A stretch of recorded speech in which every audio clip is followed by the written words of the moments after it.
मूलाधार चक्र ह्या नावातच सगळं लपलेलं आहे रहस्य. मूळ म्हणजे झाडाचं मूळ आणि आधार म्हणजे पूर्ण वृक्ष. आपण ह्याला जर इमॅजिन करायचं झालं तर एकीकडे आपलं शरीर आहे आणि दुसरीकडे वृक्ष. तर वृक्षामध्ये कशी तयार असते की जमिनीत आपण एक बीज पेरतो आणि बीज पेरल्यानंतर हळूहळू ते झाड ग्रोथ व्हायला लागतं. आणि जेव्हा झाड पूर्णतः उभं राहतं तेव्हा फक्त त्याची मुळं जी आहेत ती जमिनीवरती पूर्णपणे खोल रुतली गेलेली असतात. आणि वृक्ष हा पूर्णतः फांद्यानुसार, पानानुसार, फळानुसार पूर्णतः फुलतो. म्हणजेच आपलं शरीरामध्ये सुद्धा जेव्हा आपली चैतन्य शक्ती आत्मा जेव्हा मूलाधार चक्रामध्ये संकल्प टाकते, जर आपण ग्राउंडेड, स्थिर, शांततामध्ये असेल तर आपणही त्या वटवृक्षाप्रमाणे स्थिर जीवनाचा अनुभव करतो आणि इतरांना छाया देण्यासाठी आपण नेहमी तयार असतो. मूलाधार चक्र म्हणजेच आपल्या शरीरामध्ये ह्याचा अवयवाचा भाग आहे. योनी मार्ग, कमरेचा खालचा शेवटचा भाग, पायापासून संपूर्ण हे मूलाधार चक्राचं कार्य आहे. मूलाधार चक्र पायापासून 18 इंच खोलवर असतं. म्हणजे त्याच्या एनर्जी तिथपर्यंत असतात.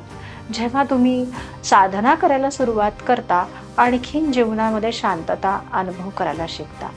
आता मूलाधार चक्राचं कार्य काय आहे, आपल्या जीवनामध्ये काय महत्त्व देतं हे, तर आपल्या जीवनामध्ये आपण ज्या भौतिक गरजा पूर्ण करण्यासाठी जी धडपड करत असतो ते ह्या माध्यमातूनच करत असतो. म्हणजेच आपल्या मनामध्ये एक संकल्प तयार होतो की अन्न, वस्त्र, निवारा, पैसा, ज्या काही गोष्टी आहेत त्याच्या कनेक्टेड आपल्याला काही संकल्प निर्माण होतात आणि व्यक्ती त्यानुसार कार्य करायला सुरुवात करत असते. म्हणजेच सर्वायवल लेवल म्हणजेच ह्याच कार्य आहे. पण सर्वायवल लेवलमध्ये जर ह्याच्यामध्ये एक गोष्ट आहे रहस्य की ह्याचं जो देवता आहे गणपती आहे आणि मूळ आधार म्हणजे पूर्वज. आपले पूर्वजांचं पितृदोष किंवा स्वतःच्या मागील जन्माचं ज्या काही कार्मिक गोष्टी आहेत त्या सुद्धा ह्या मूलाधार चक्रामध्ये कनेक्शन मध्ये येतात. मग आपण जेव्हा केवळ भौतिक गरजा पूर्ण करत असतो तेव्हा जीवन जगताना आपल्याला अनेक अडचणी येत असतात. अनेक गोष्टींना सामोरे जावं लागतं. काही अशा व्यक्ती येतात की जीवनामध्ये आपल्या ताणतणाव निर्माण होतो. मग जेव्हा अशा व्यक्तींना तुम्हाला सामोरं जावं लागतं तर काय आहे, तर ते कार्मिक कनेक्शन आहे. पितृदोष लागणं म्हणजे काय, तर पूर्वजांचं हे.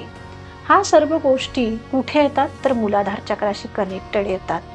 पण तुम्ही जर केवळ आणि केवळ भौतिक गरजा भागवण्यासाठी जीवन जगत असाल तर त्यावेळेस मूलाधार चक्र हे ब्लॉक होण्याची शक्यता असते. आणि जेव्हा तुम्हाला कळायला लागतं की आपल्या जीवनामध्ये अडचणी निर्माण का होत आहेत आणि जोपर्यंत ह्याचं तुम्हाला रिअलायझेशन होत नाही तोपर्यंत हे चक्र असंतुलित इनबॅलन्सिंगमध्ये असतं. असंतुलित आणि संतुलित मूलाधार चक्र. असंतुलित जर मूलाधार चक्र असेल तर व्यक्ती पैसा, नाती ह्या सगळ्या गोष्टीसाठी इन्सिक्युरिटी फील करते. म्हणजे नेहमी त्याच्या जीवनामध्ये असुरक्षितता असते आणि सारखा तो तणावामध्ये असतो आणि किंवा त्याच्या मागे धावत, म्हणजे एखादं कुत्र कसं मागे लागल्यासारखं व्यक्ती पळत असते ना, त्याप्रमाणे ही व्यक्ती केवळ आणि केवळ ह्याच गोष्टीसाठी सतत रात्रंदिवस चिंता आणि तणावामध्ये असते. तुम्हालाही हा अनुभव होतोय का? पण जर समजा संतुलित चक्र असेल तर व्यक्ती पैसा, अन्न, वस्त्र ह्या मूलभूत गरजांमध्ये तर ती सुरक्षित असतेच असते, पण ती वेल बॅलन्सचा अनुभव करते. इमोशनली खूप स्ट्रॉंग असते. जीवनामध्ये स्थिर, शांततेचा आणि आत्मविश्वासाने आणि धडाडीने कार्य करणारी असते.